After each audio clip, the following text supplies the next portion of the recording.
भाई एक तो मेरे ये समझ नहीं आता, जिस उम्र में इसे खेल कूद और पढ़ाई लिखाई करनी चाहिए उस उम्र में ये पुलिस वाला कैसे बन गया। हाँ, मैं बात कर रहा हूँ लिटिल सिंघम की। हमने इसकी मूवीज और काफी सारे एपिसोड्स तो कितनी बार देखे, लेकिन क्या कभी आपने सोचा है आखिर ये एक पुलिस वाला कैसे बना और इसके पास ऐसी सुपर पावर्स कहाँ से आई जो एक नॉर्मल बच्चे के पास होती भी नहीं है, और इसके मॉम डैड अभी जिंदा है या फिर वो भी टाटा बाय बाय चले गए। तो इसी सब का पता लगाएंगे हम आज की इस वीडियो में। आज की इस वीडियो में हम लिटिल सिंघम की पूरी बैक स्टोरी को कवर करने वाले हैं। तो एपिसोड की स्टार्टिंग में हम कल्लू बल्लू को देखते हैं जो कि मिर्ची नगर को लूट कर भाग रहे होते हैं, लेकिन अभी इनको रोकने वाला कोई भी नहीं था। लेकिन फिर एंट्री करता है हमारा अजय, जो कि आगे जाके एक एक्सपेरिमेंट की वजह से लिटिल सिंघम बन जाएगा। और फिर अजय उन दोनों चोरों को पकड़ने के लिए मिर्ची नगर में भागने लगता है, और उसी दौरान वो मंत्री जी की कार को भी फलांग देता है, जो कि मंत्री जी और वो फौलाद सिंह सर देखकर काफी ज्यादा हैरान हो जाते हैं, क्योंकि मंत्री जी और उस पुलिस ऑफिसर को उस बच्चे की बहादुरी पसंद आई थी, क्योंकि उन दोनों को अजय में एक शेर दिल पहचान दिखती है, क्योंकि वो सबसे अलग और यूनिक लग रहा था। और ये देखकर वो दोनों ही काफी ज्यादा इम्प्रेस हो जाते हैं। फिर अगले दिन अजय छुप छुप के स्कूल में पहुंचता है, क्योंकि वो ऑलरेडी लेट हो चुका था, और हमें पता लगता है कि अजय फाइटिंग वाइटिंग में तो अच्छा है, लेकिन वो मैथ में काफी कमजोर है, और उसे मैथ से इतना ज्यादा डर लगता है ना, उसके मार्क्स काफी बुरे आए हुए होते हैं। तो उसके टीचर बोलती है कि तुम्हें प्रिंसिपल ऑफिस बुलाया गया है, और ये सुनकर तो अजय और भी ज्यादा डर जाता है। जो कि प्रिंसिपल ऑफिस में जाते हैं तो वहाँ पर वही होते हैं जो किसी में बहादुरी देखकर उसके स्कूल में आए थे, और उनके साथ में वो पुलिस ऑफिसर भी होते हैं जिनका नाम फौलाद सिंह होता है, और वो लिटिल सिंघम से एक मिशन में जुड़ने की बात करते हैं।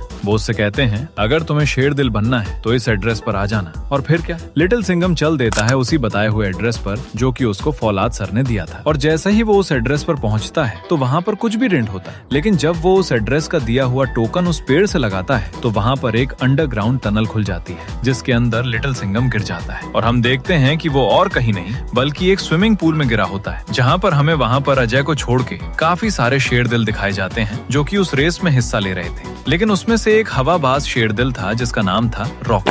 मन तो कर रहे हैं इसके मुंह पे पात धूम है। भाई ये इतना हरामी है ना, ये आपको वीडियो की एंडिंग में पता लगेगा कि आखिर ये कितना ज्यादा हरामी है, और आप भी इसको एंडिंग में गाली ही दोगे। हाँ, तो फाइनली रेस स्टार्ट हो जाती है, जिसमें अब अजय भी था। और जैसे ही रेस स्टार्ट होती है तो कुछ देर जाते ही एक बच्चा डूबने लगता है, लेकिन वो रॉकी उस बच्चे को ऐसे ही डूबते हुए छोड़ देता है। लेकिन हमारा अजय ऐसा कहां, वो उस बच्चे को भी बचाता है, जिससे वो उस रेस में लेट हो जाता है, जिसकी वजह से वो उस रेस को हार जाता है। और ये देखकर फौलाद सिंह ये बोलते हैं कि अजय तुमने काफी बड़ी गलती करी, तुम्हें पहले रेस जीतनी चाहिए थी, क्योंकि हर बार तुम्हारे पास इतना टाइम नहीं होगा कि तुम किसी को बचा लो। लेकिन इस समय पर अजय थोड़ा सा डिसअपॉइंटेड होता है, लेकिन वो इस बात को इग्नोर कर देता है। अब फाइनली दूसरी गेम भी शुरू होती है, और दूसरी गेम में सभी को तीरबाजी करनी होती है, जिसमें सभी शेर दिल अपना टारगेट बिल्कुल सही तरीके से लगाते हैं, क्योंकि सभी तीरों को काफी अच्छी जगह फेंकते हैं। जो शक्ल से बुरे और गुंडे लग रहे थे वो सिर्फ उन्हीं को अपना टारगेट बनाता है, लेकिन जो बूढ़े बच्चे जानवर थे उनको अजय अपना टारगेट नहीं बनाता। और फिर ये वाली गेम भी खत्म हो जाती है, और फौलाद सर लिटिल सिंघम यानी अजय से पूछते हैं तो अजय बोलता है जो अच्छे इंसान नहीं लग रहे थे मैंने उन्हीं को सिर्फ अपना दुश्मन यानी टारगेट बनाया, लेकिन जो अच्छे थे उन सभी को टारगेट नहीं बनाया। और ये सुनकर तो फौलाद सर अजय से इम्प्रेस हो जाते हैं, क्योंकि ये वाली बहादुरी देखकर फौलाद सिंह सर अजय को अप्रिशिएट करते हैं। और ये देखकर रॉकी चिढ़ जाता है, क्योंकि उसकी पीछे से जल रही थी लिटिल सिंघम की बहादुरी को देखकर। यार बार बार मैं अजय को लिटिल सिंघम बोले जा रहा हूँ, तो गाइज आप लोग देख लेना, ठीक है।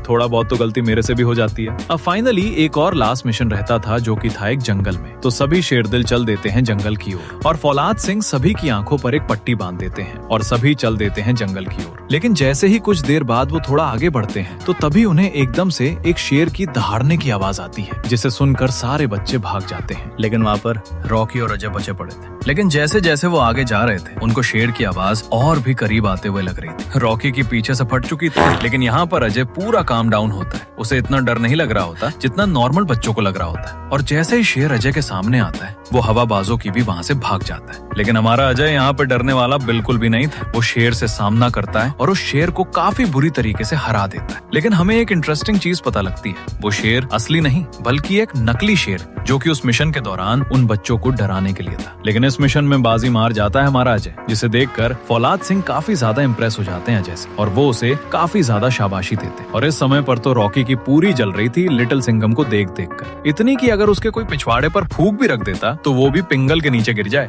लेकिन तभी वहाँ पे एकदम से अलार्म बजने लगता है, और हमें पता लगता है कि एक पागल साइंटिस्ट डॉक्टर रविशकर का फॉर्मूला चुरा के भाग रहा था, और वो कोई नॉर्मल फॉर्मूला नहीं था, वो एक शेर दिल फॉर्मूला था, जिसे सुनकर फौलाद सिंह और वो बच्चे भी काफी ज्यादा हैरान हो जाते हैं, क्योंकि वो फॉर्मूला ही उनके लिए सब कुछ था। तो क्या हवाबाजी झाड़ने के चक्कर में रॉकी चल देता है उस साइंटिस्ट को अकेले ही पकड़ने। लेकिन इसकी मस्ती तो देखो, ये वहाँ पे जाके उस साइंटिस्ट से बात कर रहा है लेकिन वो साइंटिस्ट भी इसे इजीली मैनिपुलेट कर लेता है। और इस टाइम पे रॉकी उसकी बातों में भी आ जाता है, क्योंकि वो भी लिटिल सिंघम से काफी ज्यादा नफरत करने लगा था। और डॉक्टर खत्री उससे कहता है कि मैं तुम्हें शेर दिल फॉर्मूला इंजेक्ट करूंगा, जिससे तुम काफी ज्यादा ताकतवर बन जाओ और फिर तुम उस अजय के बच्चे को भी हरा सकते हो। और ये सुनकर तो वो रॉकी हवाबाज पूरा पागल लगी गया था। तो रॉकी उस बात के लिए मान जाता है और वो डॉक्टर खत्री के साथ मिल जाता है। और फिर वो पागल साइंटिस्ट यानी डॉक्टर खत्री उसे एक इंजेक्शन इंजेक्ट करते हैं, जिससे वो एक चीता बन जाता है। और इस समय पर रॉकी काफी ज्यादा पावरफुल बन चुका था। फिर क्या, वो लिटिल सिंघम के सामने जाता है और उसके साथ फाइट करने लगता है। और कुछ देर बाद रॉकी का वो इंजेक्शन काम करना बंद कर देता है और ये देखकर वो वहाँ से भाग जाता है। लेकिन इस समय पर अजय भी पूरी तरीके से घायल हो चुका था, जिसको कि फौलाद सिंह डॉक्टर आविष्कर की लैब में लेकर आ जाते हैं। इस समय पर अजय की हालत काफी ज्यादा बेकार थी और वो पूरा बेहोश हो रखा था। तो फिर डॉक्टर आविष्कार शेर दिल सीरम अजय में इंजेक्ट कर देते हैं, जिससे अजय काफी ज्यादा पावरफुल और एक शेर दिल बहादुर इंसान बन जाएगा। और यहीं से पूरी कहानी में बदलाव आ जाते हैं। लेकिन उस सीरम इंजेक्ट करने का एक साइड इफेक्ट हो जाता है, क्योंकि अजय के राइट हैंड में एक शेर के फेस का टैटू भी बन जाता है। और डॉक्टर आविष्कार बताते हैं कि अगर कहीं पर भी मुसीबत हो रही होगी तो ये टैटू ग्लो करेगा, जिसे सुनकर सब लोग चैन की राहत लेते हैं। और हम दूसरी तरफ देखते हैं कि वो डॉक्टर खत्री यानी वो पागल साइंटिस्ट अब पूरी तरीके से रॉकी के साथ मिल चुका है और वो रॉकी को वापस से वही इंजेक्शन इंजेक्ट कर देता है जो कि उसने पहले करा था, जिससे रॉकी फिर से पावरफुल और एक चीता बन जाता है। तो फिर क्या, वो हाँ रॉकी आ जाता है लिटिल सिंघम को ढूंढते ढूंढते बबली के पापा यानी डॉक्टर आविष्कर की लैब, जहाँ पर वो लिटिल सिंघम को फाइट के मैदान में बुला लेता है। और स्टार्टिंग में तो वो रॉकी लिटिल सिंघम पर भारी पड़ रहा था, लेकिन फिर लिटिल सिंघम अनलॉक करता है अपना न्यू डायलॉग, जिसका नाम था आता माझी सटकली। और अब तो लिटिल सिंघम को कोई रोकने वाला नहीं था। यहाँ पर अजय पूरी तरीके से एक यंगेस्ट सुपर कॉप बन चुका था और इस तरीके से वो रॉकी को भी काफी बुरी तरीके से हरा देता है, जिससे रॉकी की टट्टी निकल जाती है पैंट,